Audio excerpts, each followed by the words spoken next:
Vale, hola, buenos días. Bueno, es una pena que no haya mucha gente. Bueno, no es porque la dé yo, pero creo que es una charla bastante buena la que voy a dar.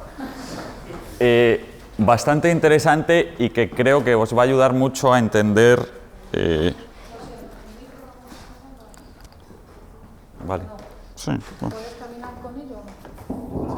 Sueles hablar un poco bajo.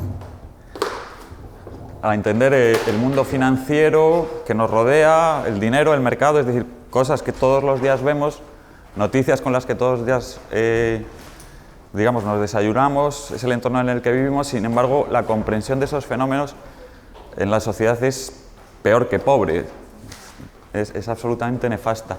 Y además, en general, incluso en el campo académico, no es muy satisfactorio el tratamiento que se da a muchos elementos.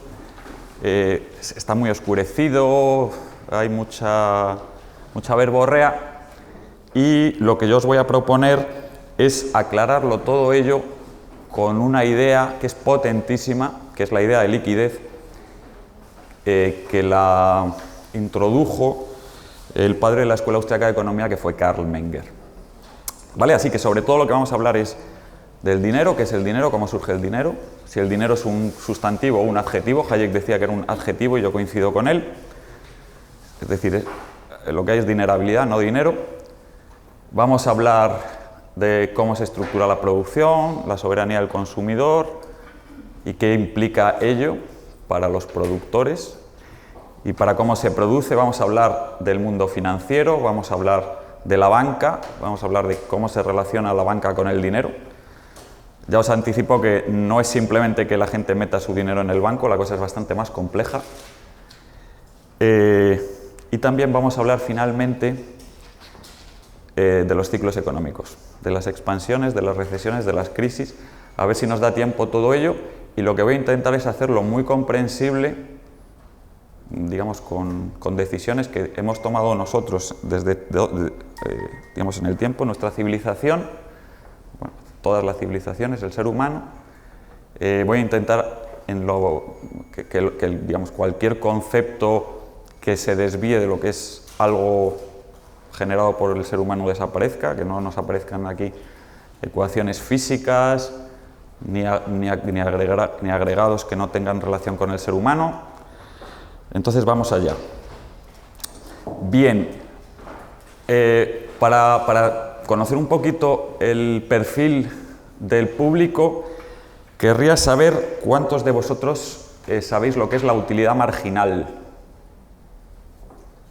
Vale, bastantes, ¿no? Y sabríais responder a la paradoja del valor. Es decir, ¿por qué en el mercado un diamante tiene un precio infinitamente superior a una barra de pan, por ejemplo, en Lanzarote? Lo sabríais responder, prácticamente todos, ¿no? Bien,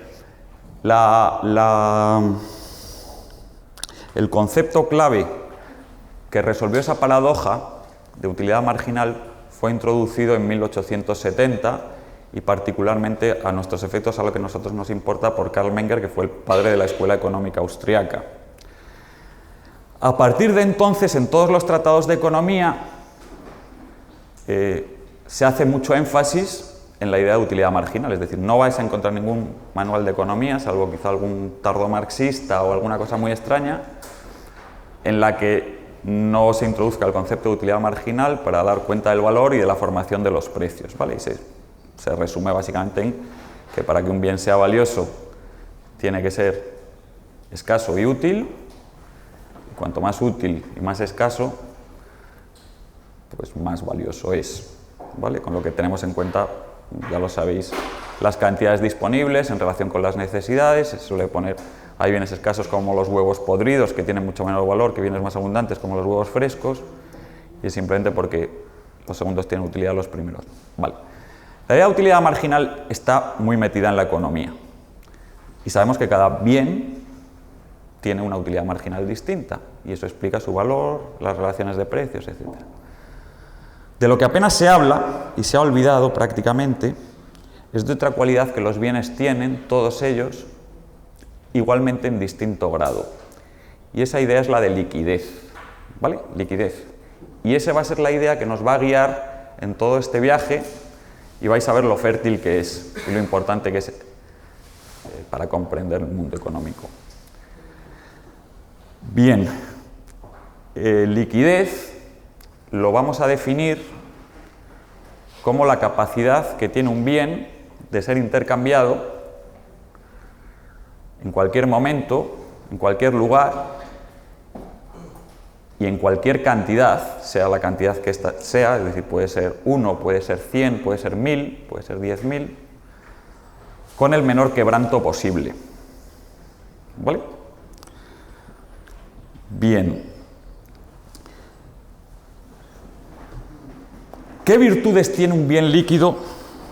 Digamos, por tanto, la liquidez es una graduación. Cada bien tiene un grado de liquidez distinto. Hay bienes muy líquidos, bienes muy poco líquidos, bienes medianamente líquidos. ¿Qué utilidad tiene para el ser humano hacerse con bienes líquidos? ¿Vale? Entonces aquí surge la idea de dinero y en los manuales normalmente se explica el origen del dinero como el paso del cambio directo o trueque al cambio indirecto a través de dinero. Se dice, hombre, nosotros podemos cambiar nuestra producción por la producción de otro, nuestros sobrantes por los sobrantes de otro, yo puedo cambiar mis clases de economía por esa botella de agua y en el Simply, pero la cantidad de intercambios que yo puedo realizar es limitada. Y se solía decir, y así se explica en casi todos los manuales, se solía decir, claro, aquí lo que necesitamos es una doble coincidencia inversa de intereses y de necesidades, es decir, yo tengo que valorar más la botella que las clases y la otra persona tiene que valorar más las clases que la botella. Y se solía decir, hombre, es que eso es difícil, encontrar a alguien que exactamente tenga lo que tú quieres y al mismo tiempo desee lo que tú tienes, pues es complicado. Y se solía explicar, decían, bueno, pues estaba el trueque y luego surgió el dinero con el cambio indirecto. ¿Vale? Bueno, la cosa es más compleja. No hubo un paso inmediato del trueque al dinero, pero sí hubo un paso inmediato del trueque al cambio indirecto. ¿Vale? Antes de que surgiese el dinero, las operaciones de compra y de venta ya estaban separadas. ¿Vale? Y eso es lo que quiero que os quede claro. ¿Y cómo se separaron? En el momento en que se empezaron a realizar cambios indirectos, tratando de adquirir un bien más líquido del que se tenía. ¿Vale? La ventaja de adquirir un bien más líquido básicamente no es simplemente que tú puedes intercambiar con alguien que no desea o que no tiene lo que tú deseas, aunque sí desee lo que tú tienes, sino que incluso aunque desee lo que tú tienes y tú tengas lo que él desea, puede que no sea para ti lo más conveniente realizar con él los dos intercambios. ¿Por qué? Porque es difícil encontrar a la primera que la persona que más valora lo que tú ofrezcas sea la misma que te ofrece la mejor oportunidad para ti. ¿Me explico? Va más allá de simplemente realizar un intercambio mutuo, sino de realizar el mejor intercambio posible. Así que en la venta nosotros lo que vamos a tratar que es hacer el intercambio con la persona que más valora nuestros bienes. Y en la compra lo que vamos a hacer es realizar el intercambio con la persona que más valora, digamos que menos valora lo que él tiene y que nos ofrece la mejor oferta posible. ¿De acuerdo? Es decir, vale, el tipo de Mercadona puede desear clases de economía, pero a mí a lo mejor me las paga mejor Amancio Ortega. ¿Vale? Pero yo no quería, o sea, yo lo que quiero es agua y creo que a lo mejor realizando operaciones, separando las operaciones, de hecho haciéndolo así, voy a obtener mayor ganancia. Así que lo que se trata es de minimizar al máximo los costes de transacción y maximizar en cada caso la oportunidad del intercambio. ¿Vale?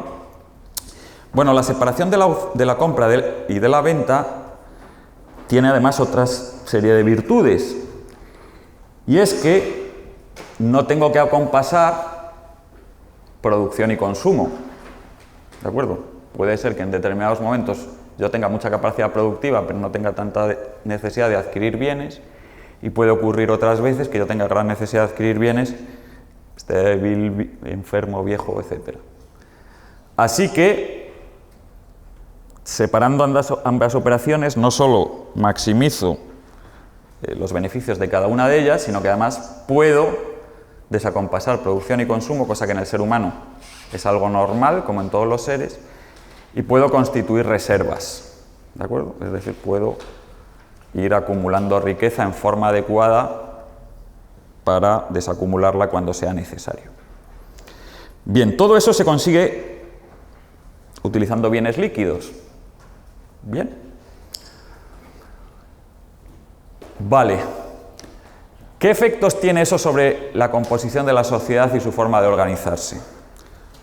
Pues que cuando la gente descubre esas oportunidades, crecientemente utiliza los intercambios no solo para deshacerse de excedentes de todo lo que ha producido para sí mismo, sino que se orienta exclusivamente a producir aquello que va a ser valorado por los demás. ¿De acuerdo? Y al mismo tiempo, casi todo lo que va a acabar consumiendo, no va a producirlo él. ¿Vale? Es con ello que surge el mercado y la división del trabajo y la especialización.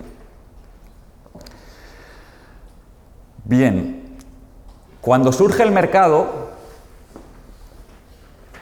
digamos, de forma más profunda, se va dividiendo más el trabajo, etc.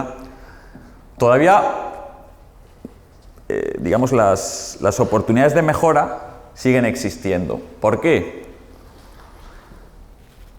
Porque en el momento en que yo quiero realizar las transacciones, por ejemplo, vender o comprar, que será un determinado momento del día o de la semana, digamos, que quede mi tiempo libre para realizar esa transacción, otros tiempos los estaré dedicando a la producción, a la familia, al consumo, etc.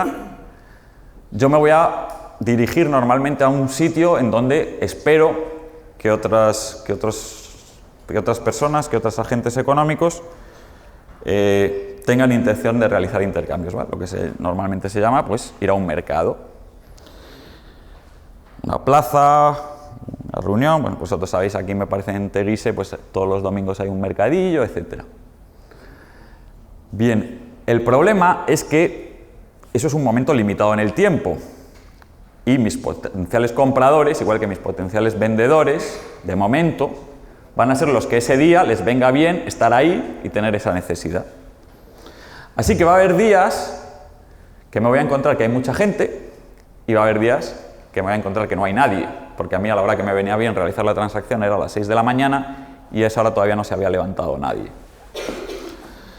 Bien, eso va a hacer que los precios sean muy volátiles, que los intercambios se realizan a muy distintos precios. Si hay mucha gente que un día se concentra en el mercado queriendo comprar y apenas llega un vendedor, pues las pujas van a ser altísimas y va a subir mucho el precio. En cambio, puede que a otra hora del día o otro día de la semana ocurra lo contrario. Vayan muchos vendedores y haya un solo comprador. Tengan que tirar a la baja los precios para intentar que ese comprador se lleve más. Así que la volatilidad va a ser muy grande y la diferencia de precios. Bien, cuando eso ocurre, es evidente que aparece una oportunidad de ganancia. ¿Para quién aparece una oportunidad de ganancia? Para quien esté más tiempo ahí y arbitre precios.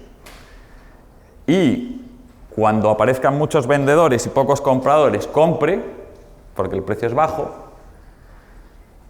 Y cuando aparezcan muchos compradores y pocos vendedores, descargue y venda a precios altos, ¿vale? Esa es básicamente la función que tienen los mercaderes, los agentes de mercado o directamente los que se acaban instalando para comerciar, ¿vale?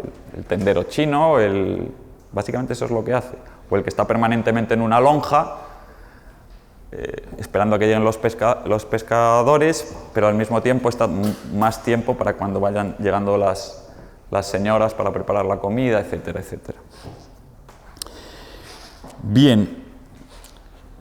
Karl Menger, todas estas cuestiones las las descubrió y las analizó siendo cronista de mercados en su juventud, en Viena, y lo que más le llamó la atención es que para cada bien y cada cantidad no cotizaba un precio sino dos. Si tú querías comprar, los mercaderes te pedían un precio, pero si tú querías vender, los mercaderes te ofrecían otro. Vale, ¿qué precio era más alto? ¿Al que ellos te proponían vender, por ejemplo, a ti como consumidor, o al precio al que ellos te ofrecían comprar, si tú eres, por ejemplo, un pescador, perdón? El de vender es más alto, ¿de acuerdo? El precio vendedor siempre es más alto que el precio comprador, ¿vale? El mercado siempre compra más bajo de lo que vende, porque si no, no tendría sentido estar ahí. Bien, pues Menger también descubrió que el diferencial, y seguramente vosotros habéis ido a un mercado de divisas o a un mercader y te dicen, tengo dólares, ¿cuánto me ofreces? Tanto. Tengo euros, quiero coger dólares, ¿cuánto me ofreces? Y te ofrecen un cambio que no es el mismo. Y lo mismo pasa cuando quieres comprar acciones de bolsa o venderlas, cuando quieres comprar un libro usado o venderlo, un automóvil, etc. Descubrió que había un diferencial, y ese diferencial lo llamó spread, así se llama en la bolsa, o margen. ¿El spread era igual para todos los bienes o no? No. Bien, había bienes para los cuales el spread era muy bajo, había bienes para los cuales el spread era muy alto. ¿El spread era igual dependiendo la cantidad que quisieras vender o comprar o no? Del mismo bien.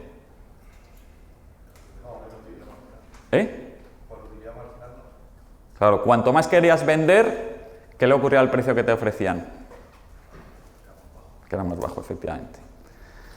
Bien, pero ocurría, de nuevo, que no todos los bienes tenían esas características. Así que los bienes cuyo spread era menor y se expandía más lentamente, ¿qué podíamos decir de ellos? Que eran más líquidos, efectivamente. Y entonces, bueno, pues un aprendizaje que hicieron los minoristas, los tenderos, es que esos bienes eran muy fáciles de vender, porque tenían gran demanda y precisamente eso hacía que su utilidad marginal y el sacrificio de precio no tuviese que ser muy grande. Y en eso consiste básicamente el arte del comercio minorista y del comercio en general. Comprar bienes que luego se puedan vender con margen. ¿De acuerdo? ¿Lo entendéis? El margen que saca Mercadona por sus, digamos, leches hacendados que mueven un mes por cada unidad es el mismo que el que saca un joyero de la calle Serrano de Madrid cada vez que vende un Rolex o no. ¿Cuál es mayor? El del Rolex es infinitamente mayor.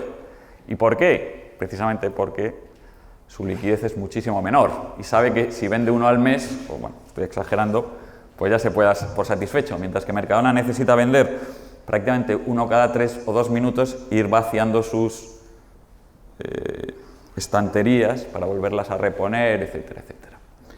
Bueno, quedaros con esta idea, bienes de distinta liquidez, el mercado va utilizándolos, la gente los va utilizando, hay unos que van alcanzando cada vez más liquidez, tienen un efecto autorreforzante, y la liquidez máxima acaba unificándose en una cosa que la gente empieza a llamar dinero.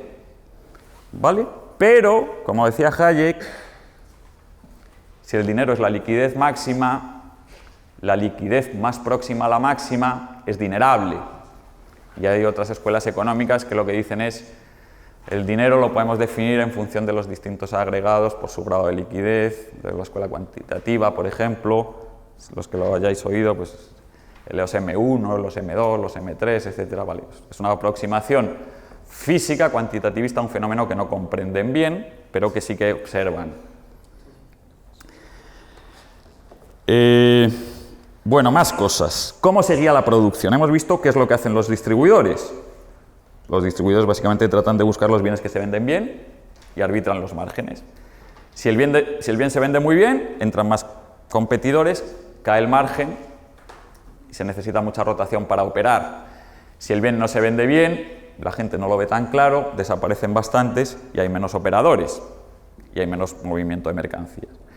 Vale, la cuestión ahora es ¿por qué decimos que en la economía capitalista el consumidor es soberano? Tenemos un intercambio, una persona la llamamos consumidor, es la que compra, y tenemos un productor que tiene unas mercancías, es la que vende. Bueno, son dos personas. ¿Por qué una es soberana? ¿Por qué no es soberano el productor?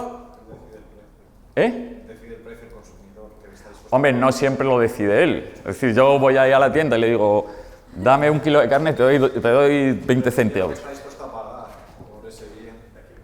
Sí, pero también el vendedor decide si ese precio lo acepta o no. Porque tiene el bien más líquido, exactamente. Porque él puede esperar, puede buscar. Su bien lo desean todos los comerciantes. Los presentes y los futuros, los que están aquí y los que están fuera. El vendedor tiene una presión para vender. Porque hasta que no se haga con el bien más líquido no puede empezar a comprar. ¿De acuerdo? Por tanto, para conseguir los intercambios que tiene que hacer el productor, producir lo que más desea el consumidor. ¿De acuerdo? Es una posición de soberanía que le da mucha fuerza. Digamos, es un mercado de compradores, donde el comprador manda, donde el tendero le abre la puerta, señor, muchas gracias, tal, va ahí, y tú ahí, no sé qué tal. Bien, esto no es lo que ocurre en todos los tipos de economía. En una economía planificada, ¿quién creéis que es soberano? En Venezuela, por ejemplo, ¿quién creéis que es soberano? ¿El tío que está en la cola intentando soltar los bolívares, que le queman porque mañana no lo comprarán ni la mitad? ¿O el distribuidor que tiene, yo qué sé, pan, leche, en unas cantidades tan pequeñas que probablemente no van a llegar ni 15 a comprarlo? ¿Quién trata bien a quién? ¿De acuerdo? ¿Quién decide quién compra? ¿Quién decide quién vende? ¿Y el consumidor qué hace? ¿Compra lo que quiere o compra lo que encuentra? Vale. No es normalmente lo que más le viene mejor, pero evidentemente en este caso tiene el bien menos líquido posible, ¿vale? El dinero ha quedado desmonetizado, lo que hay ahí ya no es dinero, ya no tiene cualidades de liquidez, el episodio es hiperinflacionario y lo que empiezas es a buscar tener tus reservas en otros bienes. Es decir, la gente no se queda ahí. ¿Qué es lo que va a hacer alguien que reciba bolívares? Cambiarlo por dólares rápidamente. Si no encuentra dólares, ¿qué va a hacer? Cambiar ron por tabaco, por lo que sea. Es decir, todos los bienes que sabe que luego se van a vender con facilidad, que pueden ser monetizados. ¿Vale? Ahí tenéis también los fenómenos de monetización y desmonetización. Bien, el capitalismo es muy popular y es muy impopular. ¿Para quién es popular? Para el que compra. ¿Vale? Es soberano, le van haciendo ofertas, luchan los productores por ofrecer cada vez mejor calidad, más cantidad, mejores tratos. ¿Para quién es impopular? Para el productor que es superado por otros, por otras mejores ofertas, ¿vale? Y digamos, pues él se siente resentido y dice, joder, pues a mí no me compran. Y tengo que bajar los precios, y es que no llego a fin de mes, estos cabrones, el poder del dinero tiránico, no sé qué.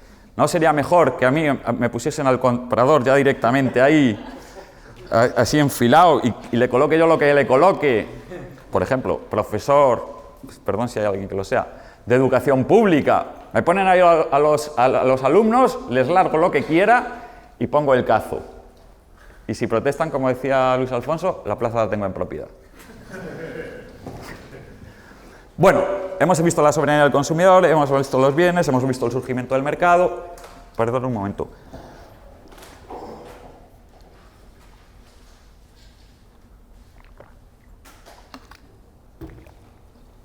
Quiero que veamos ahora el surgimiento del mundo financiero, ¿vale?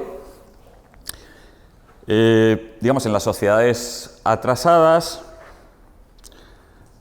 lo que predomina es el autoconsumo, ¿de acuerdo? Están muy poco monetizadas, hay muy poco intercambio, pensemos en un señorío, pensemos en un monasterio, en un feudo, ¿vale? Pues básicamente hay unos trabajadores, a veces trabajan sus tierras, a veces trabajan las del señor, pagan un excedente en bien físico, en trigo, etcétera, probablemente tengan que realizar unas labores domésticas, el otro les defiende, bueno, para bastos es el mundo ideal, pero bueno, tiene sus utilidades, es decir, la gente se siente más protegida, consume tal, pero digamos, pues se llega hasta donde se llega, no hay división del trabajo, no hay mucho producto.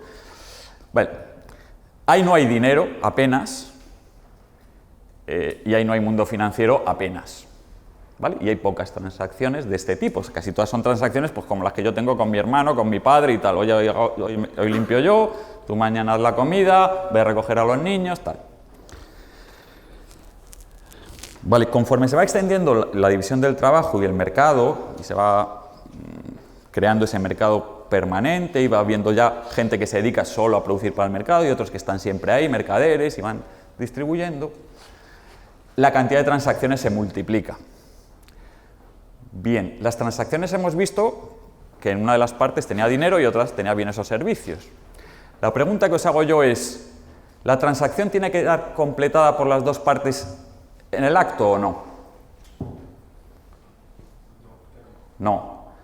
Si no queda completada en el acto, pues por ejemplo, yo bajo a la tienda y le digo al tipo, pues bueno, dame pan, dame mantequilla, dame leche, etcétera. Y le digo, pero en este momento no tengo dinero. Bueno, él puede hacer dos cosas, es decir, no te hago la venta, o puede decir, joder, si no lo hago la venta la pierdo. Entonces, ¿qué puede hacer? Aceptar un pagaré, es decir, venga, pues cuando cobres me pagas. ¿Vale?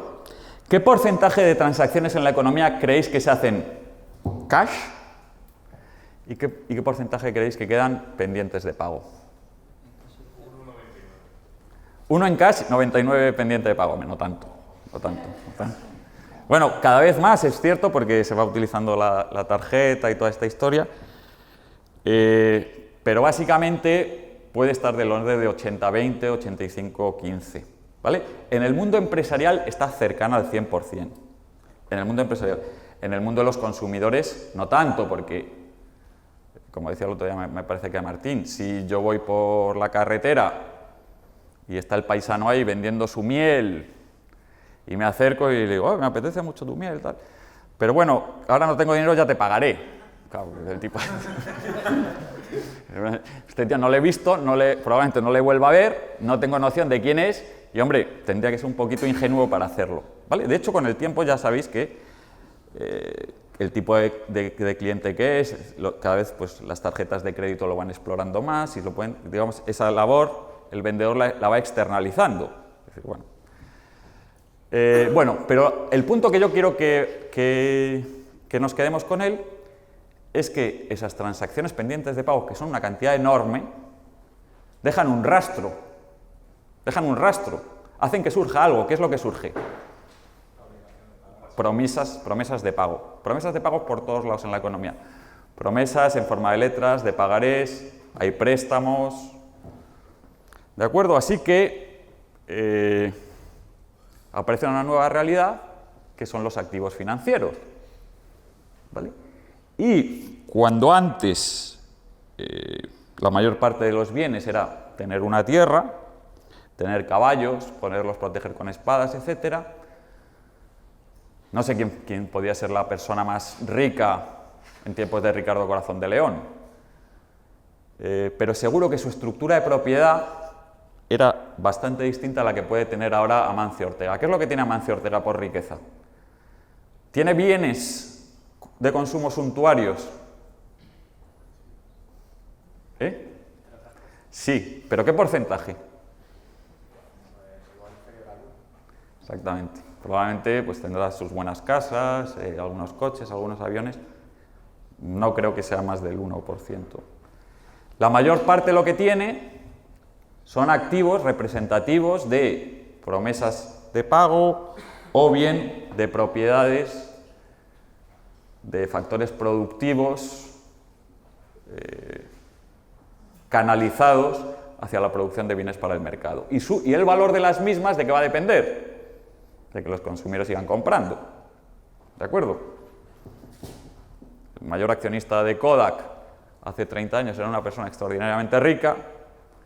Ahora es una persona bastante pobre, básicamente porque las instalaciones que tenía, sus laboratorios, su personal, antes tenían un gran valor porque hacía películas de fotografía que tenían muchos compradores y pagaban muy buenos precios, y ahora pues no sé si tendrá muchos compradores y pagarán bastante poco. Bien, así que tenemos una gran cantidad de riqueza en forma de activo financiero. ¿Y a qué se dedica el mundo financiero? ¿A qué se dedica un analista de bolsa? ¿A qué se dedica un profesor de value investing como yo? ¿A qué se dedica un broker? ¿A qué se dedica un gestor de family office, un comercial de un banco? ¿A qué creéis que se dedica? No solo arbitraje. Básicamente lo que él está diciendo a los no especialistas es qué valor tiene cada activo, cuáles son los que más le conviene, cómo debe valorarse bien, si lo debe utilizar, si no es para él conveniente, si una empresa debe financiarse con deuda emitiendo acciones, si a un ahorrador le viene bien invertir aquí o allí.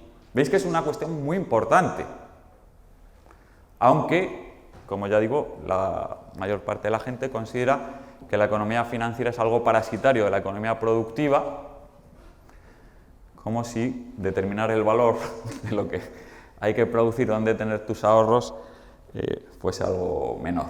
¿Vale? También se lo pueden decir a los tenedores de preferentes, decir, vosotros como representáis el mundo financiero os jodéis. ¿Vale? Que nosotros hemos estado dando créditos que eran muy importantes para que la gente trabajase en hacer cosas que luego no tenían mercado. Bien, entonces ya sabemos lo que es el mundo financiero, a qué se dedica más o menos, tal, pero lo que todavía no sabemos es a qué se dedican los bancos y por qué para entender el dinero tienes que entender la banca. ¿Vale? Entonces, para vosotros, ¿qué es un banco? Es una empresa, ¿no? Básicamente. Busca ganar dinero. ¿Vale? ¿Y cuál es su negocio? Darte un sablazo. ¿Vale? ¿A qué se dedica? Guarda y custodia. Vale. Entonces, un banco es un almacenista. ¿Vale? Un banco es un tipo que tiene ahí unos almacenes. ¿Y qué es lo que guarda y qué es lo que custodia? ¿Qué es lo que guarda? Depósito de los clientes a cambio de interés. Entonces tú ingresas tu dinero y él te da un interés, ¿no?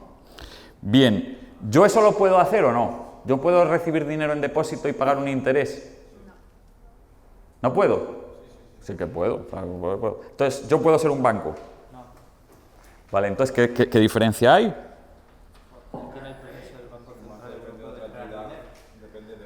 Vale, pongámonos antes de que existiesen los bancos centrales, antes de que existiesen las autoridades monetarias, etc. Cualquier persona que guardase dinero y pagase interés, ¿era un banquero? Sí, dime tú. Financiar, vale. Financiar básicamente es prestar, ¿no? Vale, ¿cualquier prestamista es un banco?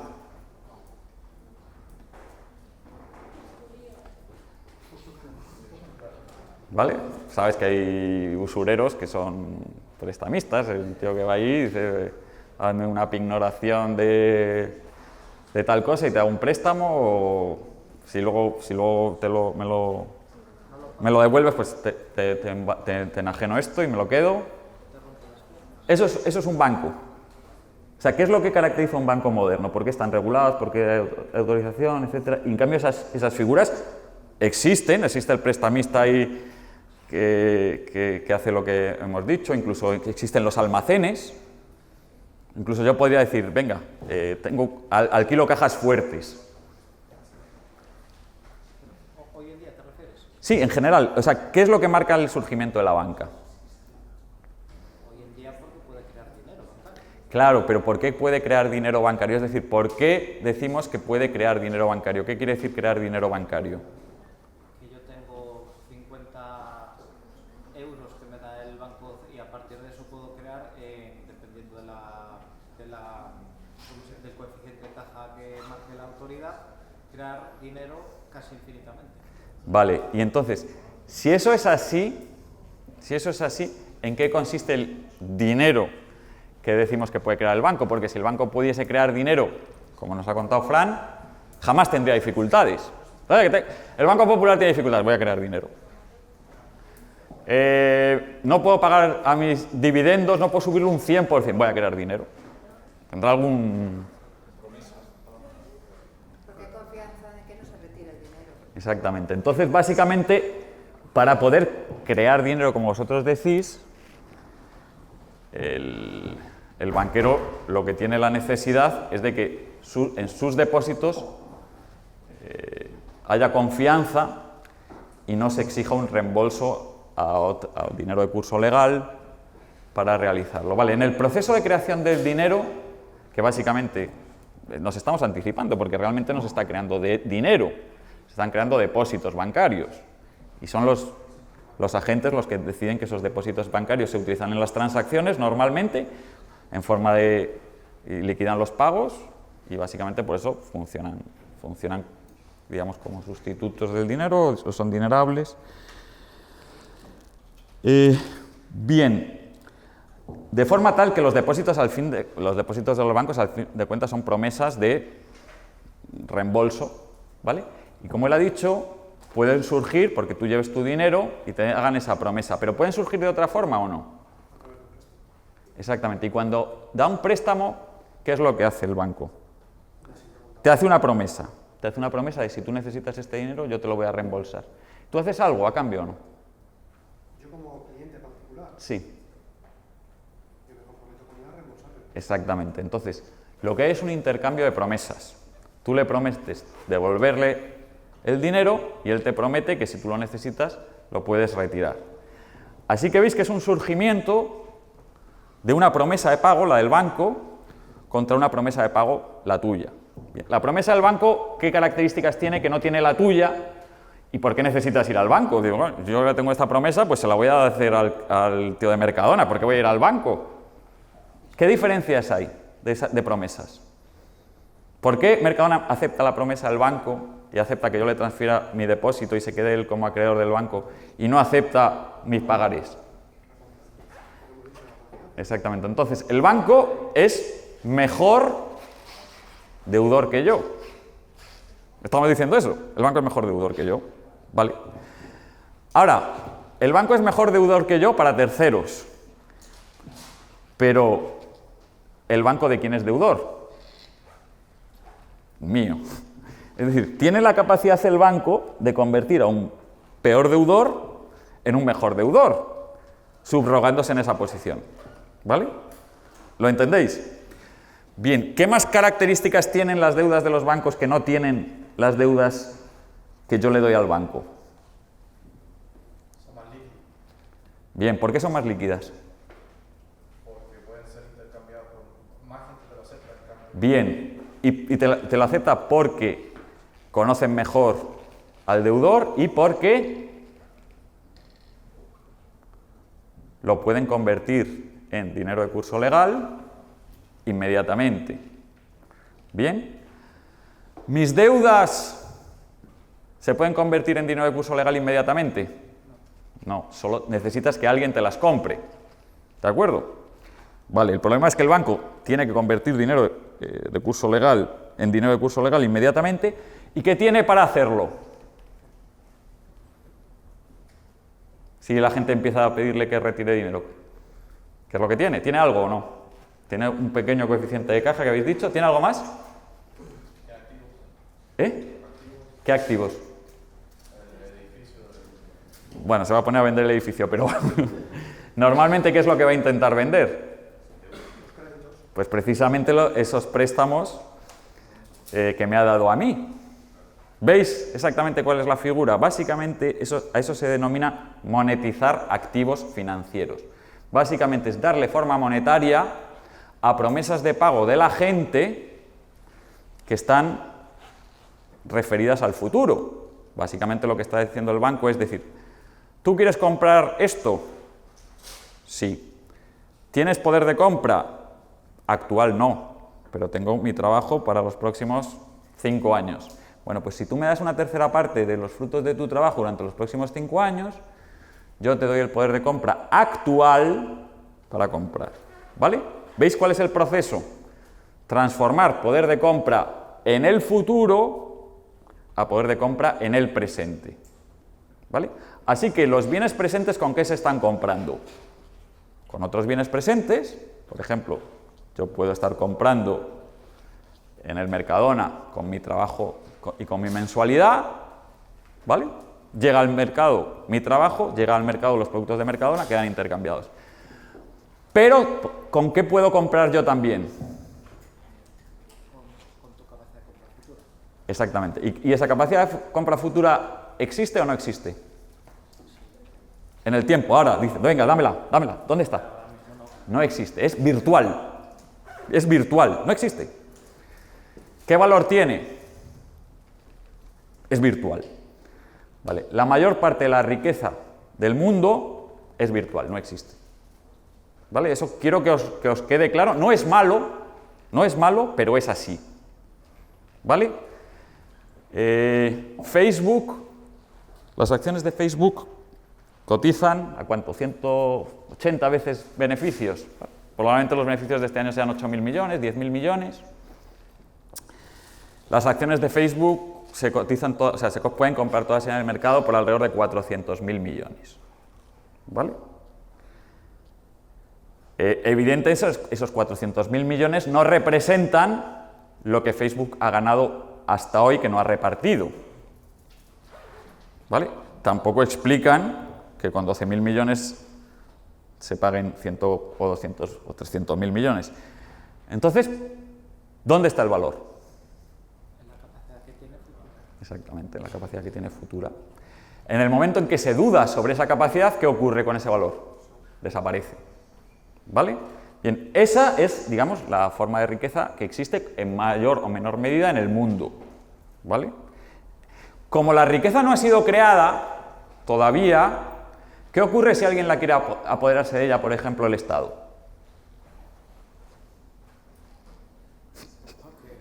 Pues que desaparece, yo siempre digo que para comprender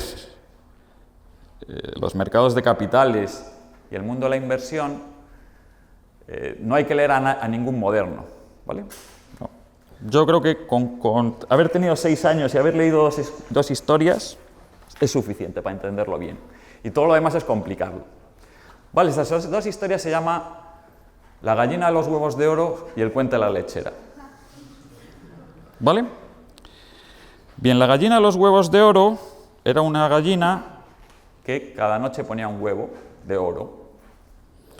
Y hubo un momento en que los codiciosos dueños, probablemente se llamaban Hugo Chávez, Fidel Castro, etc., dijeron, hombre, pero si sabemos que esto los otros granjeros nos están ofreciendo por ella 500 huevos de oro, que es lo que tiene, el precio que tiene en el mercado, ¿por qué no la cogemos, la despanzurramos y le sacamos los 500 huevos? ¿Vale? La abrieron y ¿qué se encontraron? Que no había nada. Y se cargaron 500 huevos de oro de valor de mercado y la producción de 500 de huevos de oro en el futuro porque eran unos codiciosos. ¿Vale? Es básicamente lo que es la gente que quiere coger lo que no es suyo y además que no entiende ni siquiera el valor de lo que está cogiendo. Bien, la mejor forma de invertir es comprar gallinas de los huevos de oro sin que el dueño sepa que las tiene o que van a existir. Es decir, cuando el polluelo nace y todavía no está poniendo huevos de oro, si tú eres muy listo y muy perspicaz, le veo maneras y creo que pronto va a empezar a poner huevos de oro. Y te dicen, hombre, pero si todavía no ha puesto nada, estás comprando un polluelo y estás pagando 7 huevos de oro por él. Bueno, pues a lo mejor me sale bien. ¿Cuánto me queda? Poco, ¿no? Hace 10 años, me parece que los siglos no vamos a poder hablar. Hace 10 años, Yahoo propuso comprar Facebook, ¿vale? Y Facebook era en ese momento, hace 10 años, una empresa que ganaba al año... 2007 fue, ¿no? 2007. Joder, Yahoo existe a finales de los 90. No, si Yahoo sigue existiendo hoy. Yahoo ofreció por un negocio que el año pasado había ganado 20 millones de dólares, ofreció alrededor de 800 millones de dólares. 800. Básicamente estábamos diciendo, hombre, si Facebook gana lo mismo que ha ganado este año en el futuro, solo lo mismo, van a estar 40 años para recuperar lo que han puesto. Si gana más, tardarán menos. Si se convierte en un nuevo fiasco, como ha habido otras, yo no soy un especialista en redes sociales, pero como había una, ¿cómo se llamaba? No sé. Esta, bueno, o lo que sea, pues te lo comes. Bien. ¿Qué les pasó a las acciones de Yahoo en ese momento? Facebook todavía era una empresa que no cotizaba. ¿Qué creéis que pasó? ¿Que subieron o que bajaron después de anunciar esa oferta? Que bajaron. La gente dijo, están ofreciendo demasiado, se han vuelto locos. Y entonces las acciones de Yahoo bajaron. ¿Y qué hicieron los directivos de Yahoo? Dijeron, bueno, yo creo que nos hemos equivocado, vamos a reunirnos. No. En vez de 800 millones vamos a pagar 550. Y entonces Mark Zuckerberg, que yo creo que no hubiera vendido a 800, pero a lo mejor otros dueños sí, Peter Thiel, etcétera, etcétera, pues dijeron no, los 550 pues te los metes donde te quepan, que nosotros seguimos con Facebook. Vale, echamos para adelante, 10 años. ¿Cuánto ha ganado Facebook el año pasado? 8.000 millones de dólares. 10 veces más de lo que le estaban ofreciendo por toda la compañía. ¿Cuánto vale Facebook hoy en el mercado? 300.000 millones de dólares. Si le hubieran pagado 800 millones de dólares, Yahoo hoy sería una de las empresas más grandes del mundo, más potentes, etc. Yahoo pues está comiendo los mocos. ¿Vale? Tenían una gallina a los huevos de oro y no la supieron ver. Pero también, como digo, hay otro cuento que se llama el cuento de la lechera. En el cuento de la lechera, veis que todo es riqueza virtual y la cuestión es si se crea o no se crea. ¿Y quién la tiene que crear? Empresarios, gente, etc. O sea, no los burócratas, no los gobernantes, que precisamente ni lo entienden, tratan de destruirlo, se ciegan y ahora dirán, qué malo es el Zuckerberg, ha sacado 300.000 millones, qué tipo más rico. ¿A quién se los ha robado? Si no están ni producidos. ¿Vale? Pero incluso aunque estén producidos, ¿a quién se los ha robado? A nadie. A vosotros, que os ha facilitado estar enganchados al Facebook, al WhatsApp y todas estas compañías que él tiene, ¿no? Bien, pues es el proceso de no entender ni lo que es la creación de riqueza ni lo que es el valor de la riqueza, y en fin, estos son los que nos gobiernan y los que escriben en los periódicos. Pero hay otro cuento, que es el cuento de la lechera. ¿Y el cuento de la lechera qué decía? Había una lechera que llevaba un tarro de leche en la cabeza y decía, voy a llegar al mercado, me van a pagar bastante bien la leche, y con la leche, con el dinero que saque, lo que me voy a hacer es comprar un carro, y con ese carro voy a poder meter 2 leches y voy a dejarlo a beber, y entonces los vuelvo a vender, ¿no? Y al final acabo teniendo el negocio de Clesa y bla, bla, bla, bla, bla, bla, bla, bla, bla. ¿Vale? Y dio 2 pasos, y se le cayó el tarro y perdió todo. ¿Vale? Y el cuento de la lechera desapareció. Bien, pues el cuento de la lechera, efectivamente, si alguien hubiese visto el PowerPoint de la lechera en el que mezclaba sus pensamientos y hubiese dicho, oye, ¿me haces socio tuyo? ¿Te puedo pagar 100 millones de euros? Pues después de 2 pasos que hubiese dado la lechera, esos 100 millones de euros, plaf, esas acciones no valdrían absolutamente nada. ¿Vale? El mundo financiero básicamente trata de eso, de ayudarle a la gente a entender qué es lo que debe valer una compañía, qué es lo que debe pagar, no solo las compañías, también las deudas, si el deudor va a pagar, si no va a pagar, cuándo, si va a haber mora, cómo está garantizado, etcétera, etcétera. Vale, ¿cuánto me queda? Bueno, pues vamos a dejarlo aquí, espero que os haya gustado.